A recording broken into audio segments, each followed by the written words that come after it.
Assalamualaikum warahmatullahi wabarakatuh.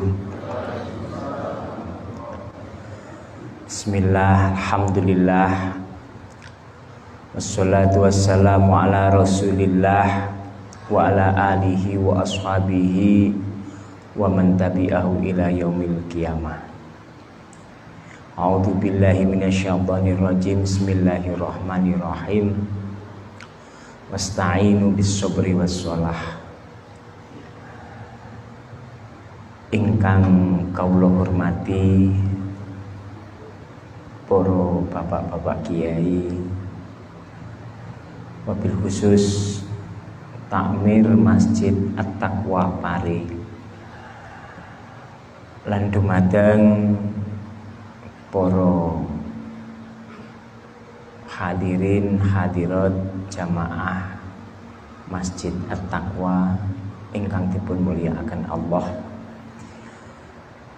Alhamdulillah wonten ing injing punika kita dipun paringi kesempatan dening Allah kepanggih kempal ngaos sareng wonten ing Masjid At-Taqwa. Mugi-mugi anugerahipun Allah punika ndadosaken tambahipun kita syukur dumateng nikmat-nikmatipun Allah ingkang sampun dipun paringaken dumateng kita lan nikmat-nikmatipun Allah ingkang badhe dipun paringaken dumateng kita sedaya. Allahumma sholli ala sayyidina Muhammad. Mugi katur kunjuk dumateng ngarsa dalem junjungan kita Nabi Muhammad sallallahu alaihi wasallam. Alhamdulillah para bapak, para ibu ingkang dipun mulyakaken Allah, merupakan satu kehormatan bagi saya pada pagi ini saya didhawuhi sowan dumateng panjenengan kapurih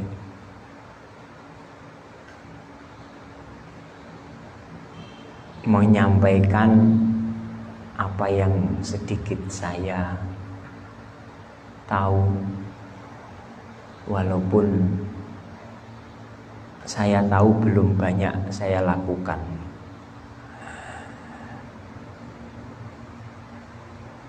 Konsep sholat itu sebenarnya adalah konsep kemasyarakatan yang sangat luar biasa. Di dalam sholat, orang itu tidak akan memandang pangkat, jabatan, kedudukan. Yang dipandang adalah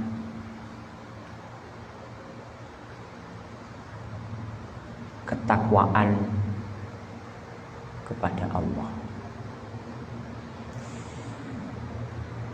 Karena orang yang takwa, maka orang tersebut itu tidak akan membedakan antara pangkat, suku, dan lain sebagainya. Namun di dalam sholat ada sesuatu yang sangat istimewa. Yang sangat istimewa itu adalah seseorang itu tidak akan pernah sempurna ibadahnya kepada Allah di saat dia masih memikirkan dirinya sendiri. Semua tindakan sholat, semua rukunnya sholat itu bertujuan untuk dirinya sendiri. Sholat itu adalah komunikasi yang sangat luar biasa. Allah itu memberikan satu channel, satu hub hubungan antara manusia dengan zatnya Allah itu dengan sholat. Jadi di zaman sahabat, sholat itu adalah anestesi. Anestesi niku kalau bahasanya itu adalah bius. Jadi kalau para sahabat itu berperang dan luka-luka, itu untuk mengobati atau mengambil anak panah atau menjahit luka-lukanya itu, anestesinya adalah menjalankan sholat. Begitu sholat Allahu Akbar, maka semua rasa itu hilang, rasa sakit itu hilang. Maka para sahabat itu mengobati luka-luka sahabat yang lain itu dengan leluasa. Karena kalau tidak seperti itu, maka luka-luka itu diobati kan jadi sakit.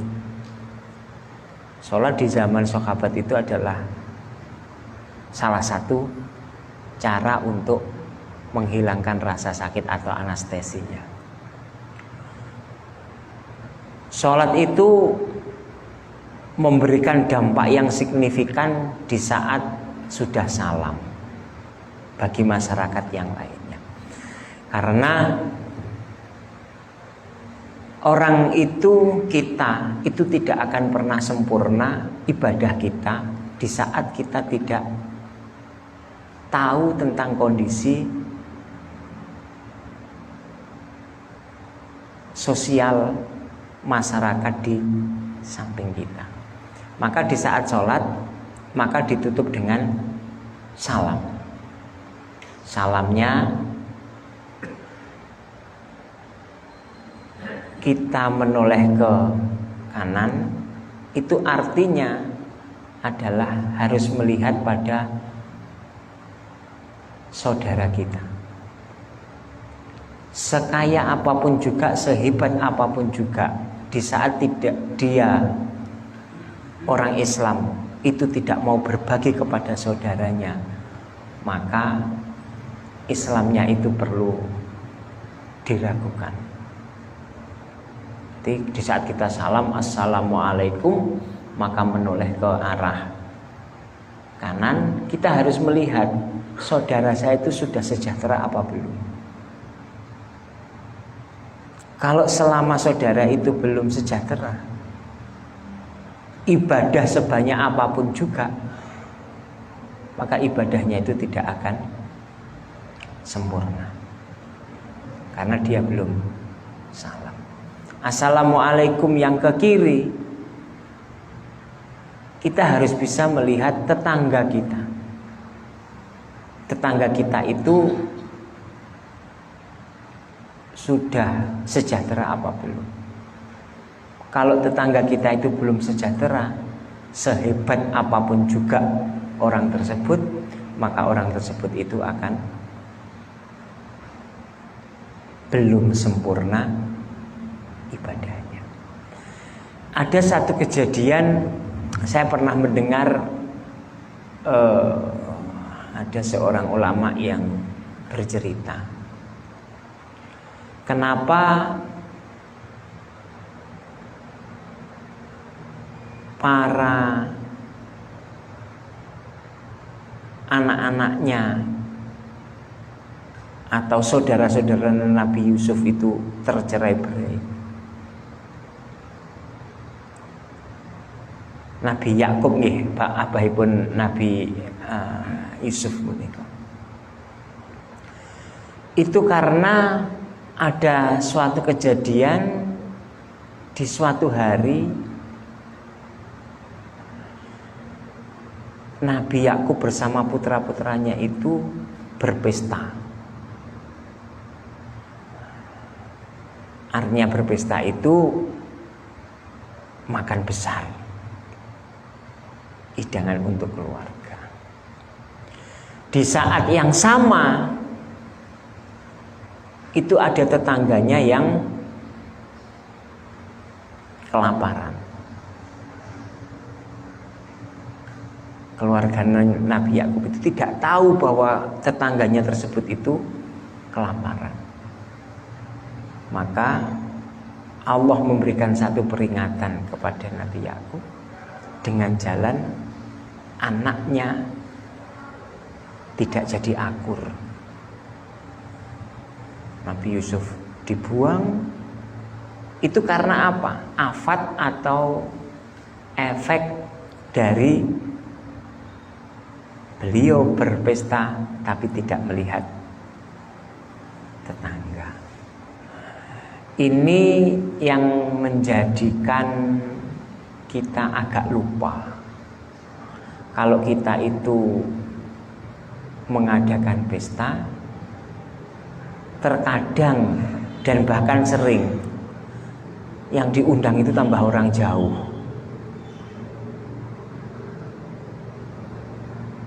Teman-temannya yang jauh. Padahal sing mambu gorengane niki lho tetangga.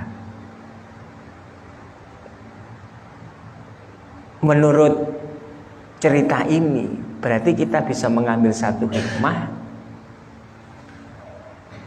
yang seharusnya didahulukan itu adalah tetangga, baru orang lain.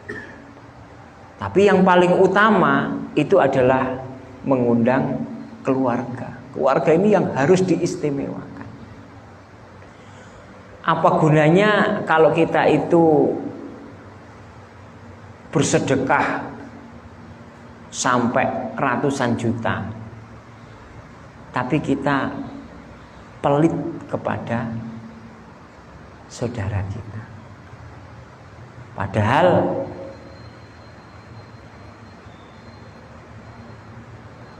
pahala yang paling besar, pahala sedekah yang paling besar itu adalah kepada keluarga. Itu berlipat-lipat. Tapi jarang di zaman sekarang ini orang yang memperhatikan keluarganya itu jarang sekali. Kenapa kok seperti itu? Ya karena itu salah satu cara iblis untuk menghancurkan amal kita. Para hadirin hadirat yang dimuliakan Allah, tadi kita membahas di awal adalah sholat. Sholat itu yang paling luar biasa. Di saat kita mendapatkan kesulitan, maka Allah memberikan satu jalan keluar, yaitu wasta'inu bis-shobri was-sholah. Kenapa pertama kali itu dikatakan sabar? Terkadang orang itu mengatakan sabar itu menyerah. Wis aku tak sabar ae. Sabare piye to? Ya wis nek omah tak sabarane ae. Padahal menurut konsep dari para ulama, yang dikatakan sabar itu adalah orang yang tahan uji. Orang yang tahan uji itu berarti orang yang ikhtiarnya lebih daripada biasanya. Jadi konsep sabar menurut para ulama itu adalah orang-orang yang di saat dia jatuh dia bisa berikhtiar lebih daripada biasanya. Jadi kok mboten kok tambah nglokro ngoten mboten, sabar aku nyambut gawe angel gak sabar nek omah. Tidak seperti itu.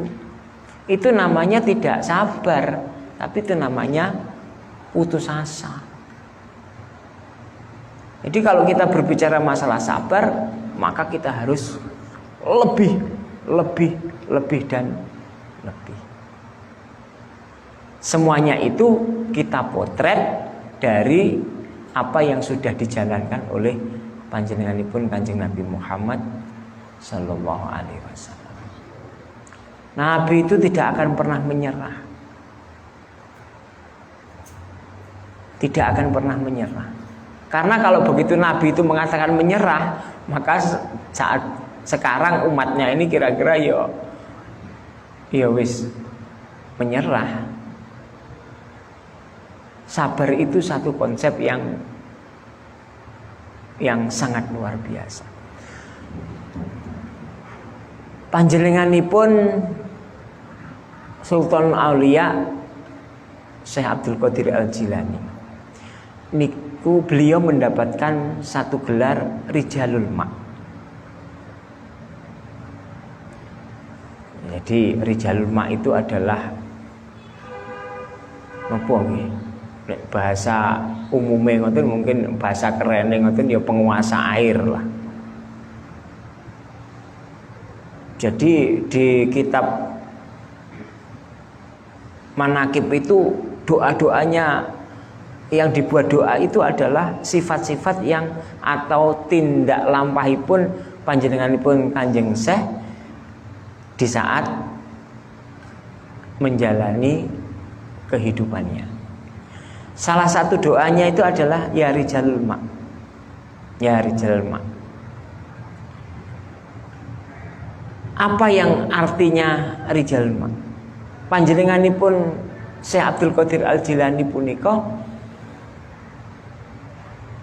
salat subuh itu dengan wudunya salat Isya. Artinya panjenenganipun Syekh Abdul Qadir Al-Jilani punika wudu salat Isya niku paralel sampai salat subuh. Beliau tidak pernah batal. Dan itu tidak lama, sekitar 40 tahun. 40 tahun tidak pernah batal wudu Isya dibuat sholat subuh. Nah, di dalam jeda waktu antara Isya dan subuh itu beliau tidak akan pernah istilah leren, ya mujahadah terus, ngaji dan lain sebagainya sampai subuh, itu tiap hari. Kalau kita mesti tanya, lah turunnya kapan? Ternyata orang-orang yang istimewa itu tidurnya juga istimewa.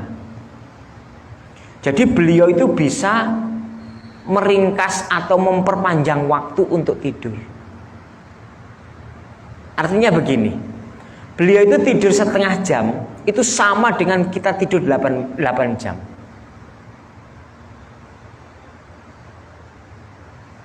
Dengan cara apa? Relaksasi. Jadi tubuh ini bisa dinolkan gitu ya. Tidak mikir apa-apa. Setengah jam itu kekuatannya sama dengan 8 jam kita tidur. Saya pernah menemui orang seperti beliau yang seperti itu. Tidak tidur 3 bulan. Itu kok istilahnya ngloyop mboten enten. Terus kalau matur, ngoten niku jenengan sarene pripun? Kok bisa sampai 3 bulan tidak tidur sama sekali? Ya saya bisa curi waktu. Jadi istilahnya cuma keturun.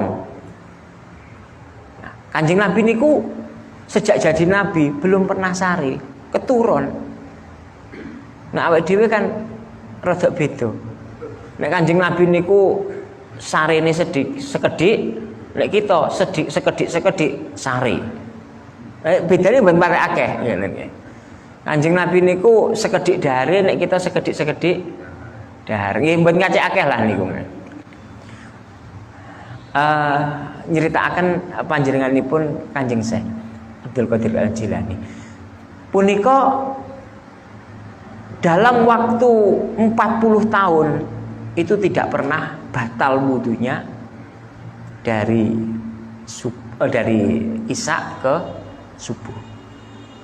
Pada satu ketika kuludain mumtahinun dawuhipun Imam Syafi'i, setiap orang yang mengaku itu pasti diuji, pasti. Pada satu ketika, pada waktu itu musim dingin, di Baghdad itu musim dingin. Panjenenganipun Syekh Abdul Qadir Al-Jilani punika ikhtilam. Ihtilam niku mimpi basah. Maka begitu ihtilam kan, karena beliau itu sudah mendeklarasikan diri untuk wudhu isya dibuat subuh, maka di saat selesai ihtilam beliau itu langsung mandi. Pada waktu itu puncaknya musim dingin. Jadi beliau itu ke kamar mandi, ngambil air 1 gayung, begitu disiramkan langsung pingsan. Dan ihtilamnya itu tidak banyak, cuma 40 kali. Bayangkan, kalau kita menghitung dari mulai isya sampai subuh, katakannya jam 8 sampai jam 4, itu berapa jam? 8 jam kira-kira. Leres nggih. 8 jam dibagi 40. Niku berarti sekitar 10 menitan. Jadi beliau selesai mandi, duduk, tertidur, ihtilam lagi, mandi terus sampai 40 kali. Itu diuji oleh Allah sebuah kesabaran. Jadi kalau kita berbicara masalah sabar, ya orang besar pasti ujiannya besar. Tapi kalau orang kecil diberi ujian besar, ya tidak kuat. Jadi kalau jenengan, kalau kita berjuang kok banyak rintangan, itu berarti jalan kita sudah benar. Kalau kita berjuang tanpa rintangan, itu jalan yang salah. Karena konsepnya setiap kali kita itu berjuang pasti diuji oleh Allah. Kuludain mumtahinun. Nabi itu ujiannya luar biasa. Apa Nabi itu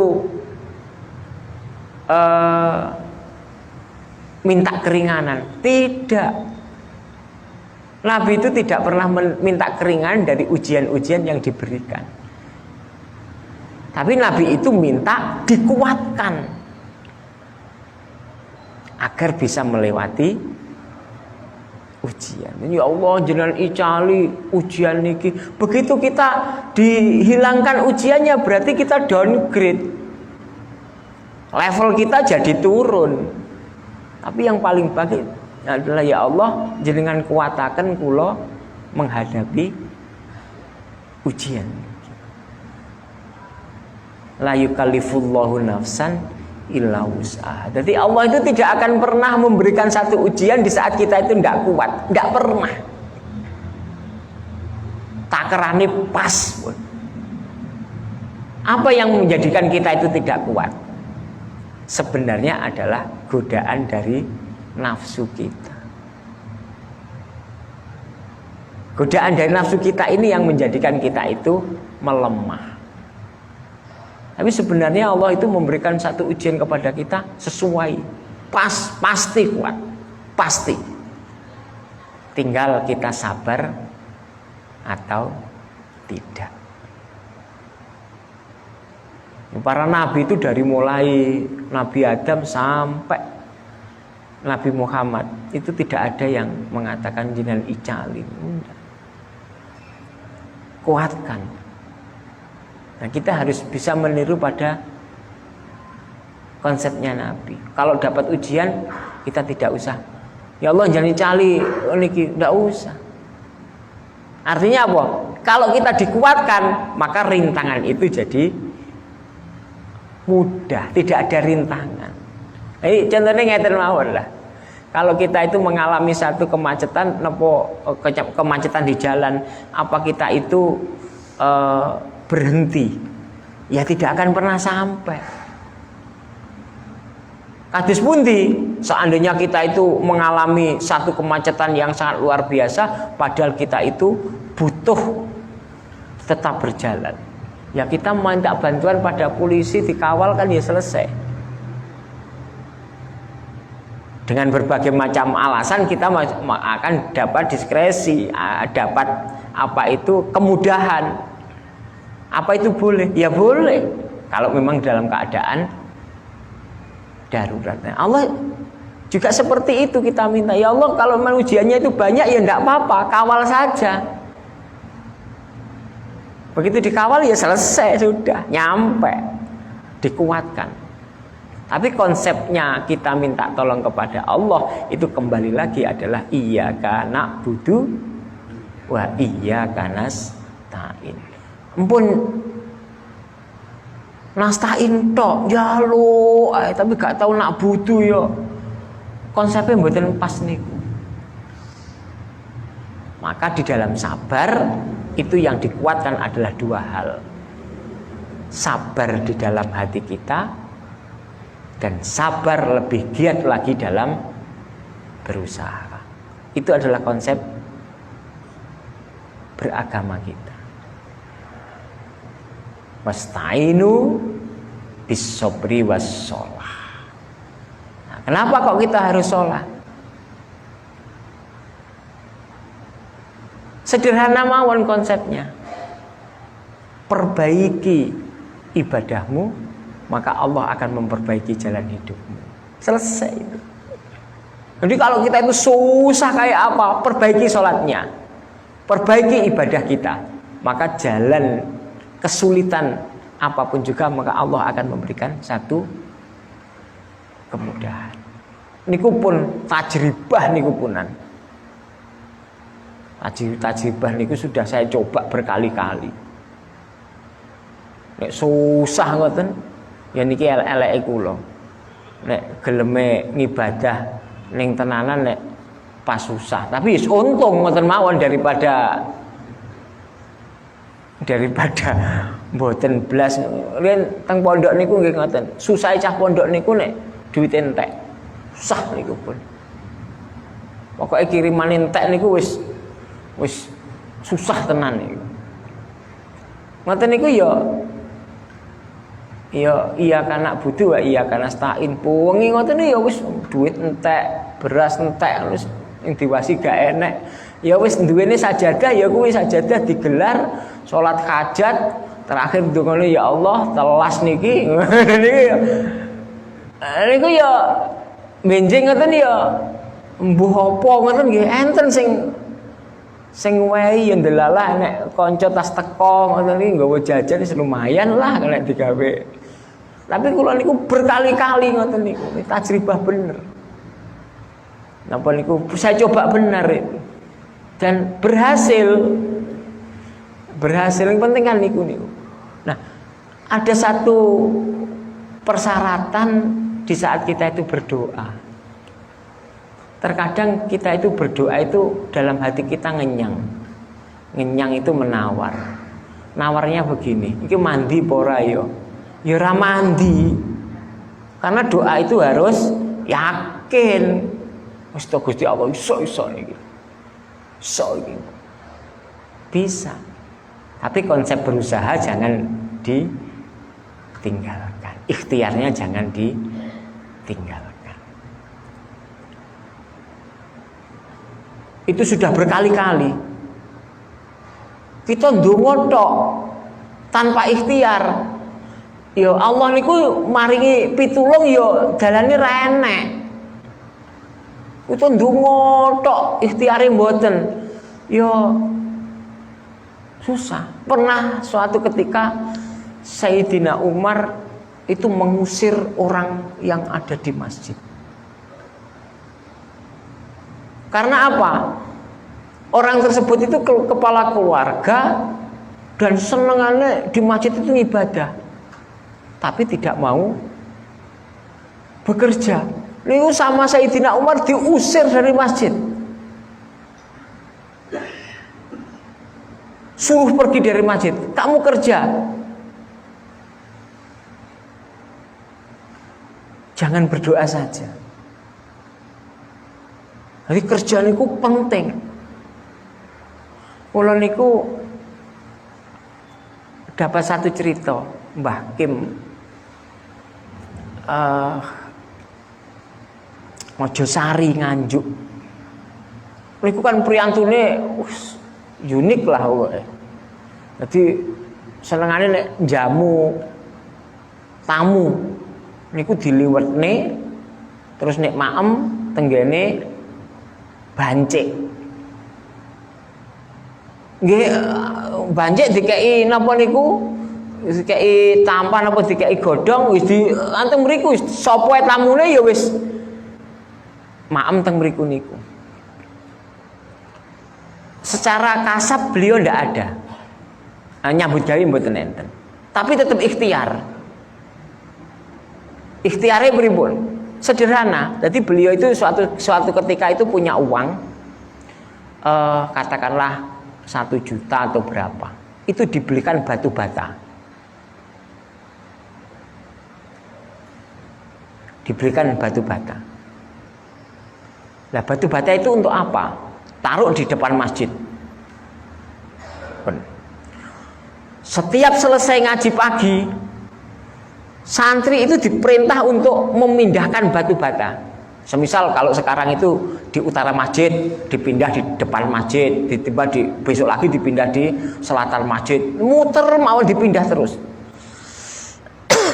Terus santri itu tanya, "Mbah, ya, niku sudah berbulan-bulan ngoten niku. Jadi kan di santri kan gak kuat niku. Apa nrimo ujiane gurune kon mindai boto niki lak mboten kuat to niki. Wis ben dina lebet ngoten ya 2 dina pisan, 3 dina pisan boto niki dipindah. Pindah dadi mari ngaji niku mindah boto, Kang. Botone dipindah. Yes. Santri kan dia ndak berani tanya loh, perintah gurune ya jalan.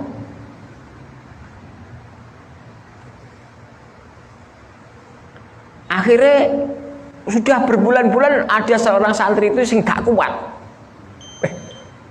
Nggih, sekedap malih. Ini closingnya. Mboten kuat. Semerep napa perintah guru ingkang kados mekaten punika ndak kuat. Akhirnya tanya, "Ngapunten, Mbah. Napa niki?" Ini menungso Allah niku memberikan rizki itu harus ikhtiar. Aku ra iso nyambut gawe, isoku ikhtiarku mindah boto. Ya wis tak pindah. Jadi mindah boto niku ikhtiare kersane Gusti Allah paring rizki. Nek ditingali nggih kurang gawean, tapi kan hakikate kita mboten semerep. Syariate mindah boto, hakikate mboten semerep. Sing penting kan awake dhewe bekerja, ngoten lho. Yang penting niku bekerja. Mbuh napa mawon sing dikerjakne, pokoke kita kudu kerja. Tapi nek jenenge rezeki, Allah ingkang badhe ngatur. Itu pentingnya kita ikhtiar. Wasta'inu bis-sabri was-shalah. Sabar itu seperti itu, salat itu adalah apa artinya sebuah salat? Itu adalah yang terakhir adalah humanisme. Bagaimana kita bisa berbagi kepada orang lain?